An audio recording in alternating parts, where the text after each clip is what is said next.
retour à Entre nous, exclusivement sur les ondes de TV Rogers. Et avec nous, nous avons le chef Georges Laurier, nouveau propriétaire de C'est Bon Cooking. Et on reprend notre souffle parce que là, il nous a fait courir. On est allé laver nos mains. Bravo, bravo. On a bien fait. Première étape en cuisine, laver les mains. Laver les mains. Mais là, qu'on a des gants, là, là. Les gants se mettent plus facilement sur des mains propres. Des mains propres. C'est simplement pour mélanger le fromage. Oui, donc, parce que tu vas nous faire travailler. Oui. Tu es le nouveau propriétaire de C'est Bon Cooking. Le copropriétaire avec Stéphanie Siska, qui est une amie. Et puis, on a développé différents programmes. En fin de compte, on connaît André Réfou, le chef. Oui. Et puis, la petite histoire de C'est Bon Cooking, après plusieurs années, je lui dis, André, j'aimerais bien peut-être prendre une franchise, ouvrir une franchise de C'est Bon. Puis, elle me dit, ben, finalement, serais-tu intéressé de prendre le flambeau? Mais prendre le fourneau, parce que finalement, c'est le fourneau et pas le flambeau. Donc, avec Stéphanie, on s'est assis, on a discuté, on a dit oui, c'est ce qu'on veut faire. Ça répond vraiment à un créneau intéressant. Absolument. Et les tours guidés culinaires des différents marchés dans la région d'Ottawa, peu importe, avec les fournisseurs de côté culinaire, les artisans producteurs. Donc, c'est vraiment... Puis ça colle vraiment à ma réalité. Oui. Et moi, de l'autre côté, devant les fours, avec des étudiants, c'est de tous les âges. Oui. Ça peut être adolescents, les gens qui ont une base en cuisine, les gens qui n'ont pas de base, les gens qui veulent juste approfondir leur technique, soit les techniques de couteau, les techniques de cuisson, ou simplement faire une activité d'une sortie, pour vraiment se détendre. Puis, parce que la cuisine, quand on prend le temps, on prend le temps. Puis c'est plaisant. C'est plaisant. C'est ça. Et puis, il y a un retour aussi du pendule pour la cuisine. Les gens veulent cuisiner à la maison. Il y a jamais, on a parlé de YouTube, on a les émissions de culinaires sur YouTube, les revues, il y en a plein. Partout. La cuisine prend beaucoup plus de place dans nos vies aujourd'hui. Effectivement, Yannick. Et puis, moi, de mon côté, après X nombre d'années en cuisine, je ne vais pas révéler mon âge, là, mon CV, mais pour avoir un bagage et puis de partager les expériences. Les gens veulent apprendre, mais ils veulent aussi avoir un petit côté humoristique, ce qui se passe, comment on a fait ça, pourquoi, tout ça en cuisine. Donc, mais les gens veulent s'amuser aussi. Donc, ça fait partie des plaisirs de la vie. Et puis, on retourne à la maison avec une recette, on a appris des techniques, et puis il y a un beau mélange. Là. Les gens qui arrivent avec aucune expérience, d'autres qui arrivent avec « Ah, moi, je sais faire », puis « Ah, je ne savais pas faire », ou peu importe. On apprend toujours des nouveaux trucs, des belles techniques. On dit les tours de main. En cuisine, c'est un tour de main qu'on apprend. Donc, aujourd'hui, c'est un tian. Un tian. Un tian de fromage de chèvre. Un tour de mots. C'est ça. Et c'est important pour moi de partager. Les gens vont prendre une recette, ils vont lire la recette, et puis ils sont un peu... ils ont peur. Oui. Ils ont peur des chefs avec les tocs et tout ça, c'est un peu intimidant. Effectivement. Puis donc, moi, j'ai pas de toc, je suis petit, donc c'est moins intimidant. Puis apprendre les techniques, apprendre les mots justes.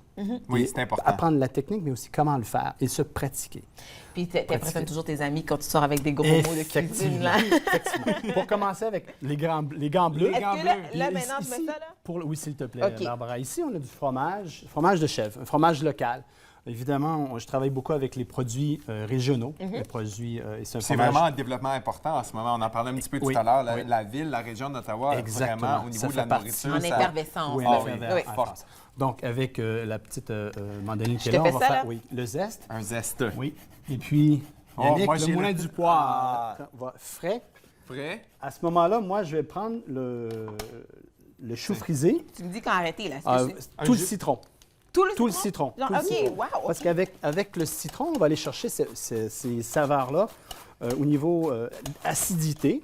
Et puis, le citron, c'est un élément qui rehausse les saveurs. Oui. Donc... T'es bonne, t'as une belle technique. À vous, je sais pas si je fais bien ça, là. Je fais très bien ça, merci. Un petit peu de poivre. Moi, ce que j'ai fait... Combien t'en veux du poivre? 3 tours. 3 tours. 1, 2, 3 et demi. Moi, j'aime ça. Bon, là, merci. Parfait. Donc, ici, je fais chauffer la poêle. Ça, c'est des tours de main que j'aime bien expliquer aux gens. Quand on fait un sauté ou on fait quelque chose à la poêle, toujours faire chauffer notre poêle avant. Comme ça ne bouille pas. Et on cuisine avec tous nos sens, nos yeux, notre nez, notre bouche et nos oreilles. Donc, on écoute. La bouche, pour oui, mais pour vous. Mais en cuisine, nous, on écoute ce qui se passe. Donc, je vais allumer le feu, m'assurer qu'il soit bien chaud. Tu veux pas qu'elle soit trop chaude, par exemple. Tu peux l'endommager si elle est trop chaude, donc tu fais attention quand même. Et le point de fumaison des huiles aussi. C'est important, différentes huiles. Ici, j'utilise de l'huile de tournesol de l'Ontario, pressée à froid, un beau produit. C'est une huile qui est quand même neutre. Okay. Donc, il va prendre les saveurs. Est-ce que, par rapport à son point de bouillie, tu as appelé? Fumaison. Fumaison, par rapport à l'huile d'olive, plus chaud, plus froid? Un peu plus haut. Okay. Juste un peu plus. Okay. Encore là, il y a les huiles d'arachide qui sont les plus hauts. On se souvient comment on faisait les arachides, les frites dans l'huile d'arachide, la friture. L'huile d'olive, l'huile de pépins de raisin, l'huile d'olive. C'est toutes des techniques que j'aime bien partager. Ça, c'est des tours de main qu'on a en cuisine, les chefs, mais que les gens, monsieur, madame, tout le monde, est-ce qu'ils vont prendre le temps de... Non, mais on va sortir l'huile à la maison, on sort l'huile d'olive, puis on a fini l'huile de canola et c'est tout. Le canola, ça vraiment allé. Donc, j'ai fait un ciselé. Donc, finement, là, je vais juste m'assurer que la poêle, elle est chaude. Est-ce qu'elle est bien chaude? Est-ce qu'on a Oui, on va mettre ça au maximum, oui. Donc, on va mettre un peu d'huile. Là, on voit que l'huile commence à se répandre tout doucement. Donc, dans le mélange ici, moi, ce que je vais faire, c'est que je vais rajouter un peu d'aneth. Fait que pour donner des saveurs à notre fromage, pour enlever le petit goût crailleux. Oui. Donc, voyez-vous, ça, c'est des techniques qu'on apprend. On parle et on coupe en même temps. Donc, sans regarder. Donc, ça, c'est quelques jours d'expérience. Je ne vais pas vous dire combien de temps, mais quelques jours. C'est ça, j'ai commencé hier. Donc, on va saupoudrer un peu d'aneth. Donc, pour aller chercher ce goût-là vraiment herbal. C'est même beau, ça, si on peut le mettre. Tu vois, avec le blanc, le jaune, le vert, déjà, à l'œil, c'est beau. Donc, ça fait très printemps, là, je trouve. Oui. Et quelqu'un qui veut... Remarquez, il n'y a pas de sel.